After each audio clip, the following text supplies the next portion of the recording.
Miaravatsika rehetra indray rehefa an'izay torokely le fomba fitendry azy ho antsika izay mahita an'ity vidéo ity dia ao anatin'le app Castable misy an'le accord zany dia rehefa sokafanao le app dia afaka jerenao amin'le app zany ity vidéo ity dia mipetraka eo ambon'le accord le sady manazava an'ilay accord. Sendra misy mijery an'le vidéo amin'ny YouTube fotsiny amin'izao mantsy dia tsy mahita an'le accord dia mety ho gaga hoe inona le resahako. Manao an'le la suspendu deuxième zany le départ ohatrohatr'izay fitendry azy, manao double basse le izy zay le izy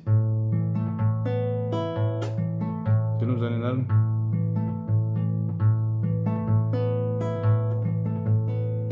Amizay zany la suspendu deuxième ataoko aloha le intro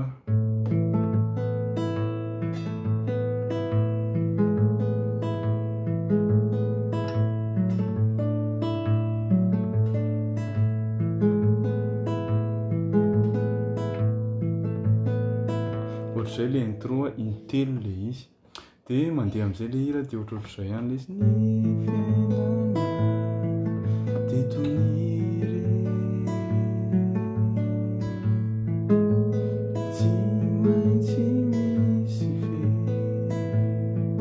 tsy manana iaia ny mandraky zay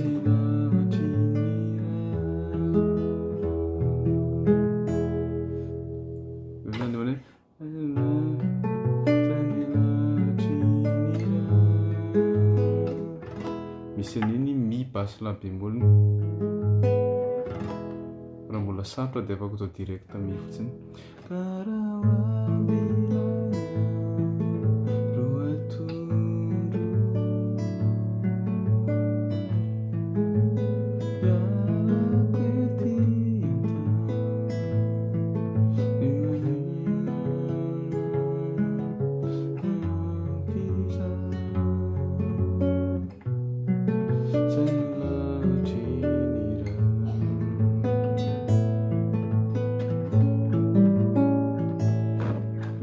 Izy manao le la suspendu deuxième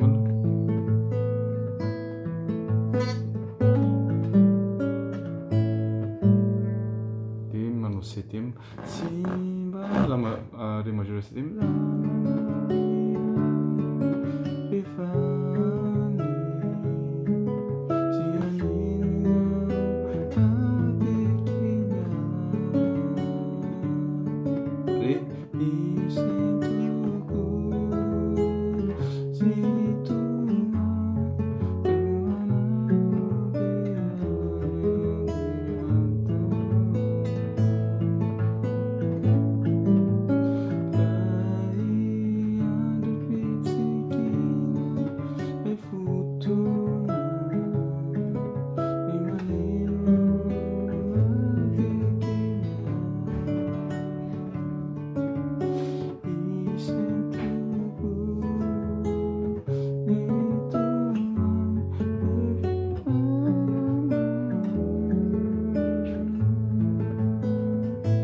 dia miverina intro le izy. Izy kevitra fotsiny rehefa mitendry azy dia tsy voatery ataon'le double basse aloha fa ataovy arpège tsotra fotsiny zany tsotra.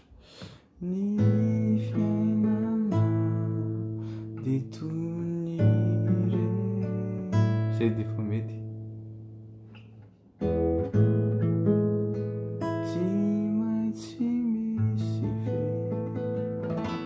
Ohatrohatr'izay le izy amin'ny tsotsotra dia efa atoro amin'ilay aby zay zany le accord zay raha ohatra ka tsy tadidinareo dia fomba fianarana azy kokoa aloha tsy mijery an'ity vidéo ity fa ianarana mihitsy aloha zany le accord dia rehefa hitsinjery le izy dia somary meno an'ilay vidéo amin'izay dia bye bye daholo.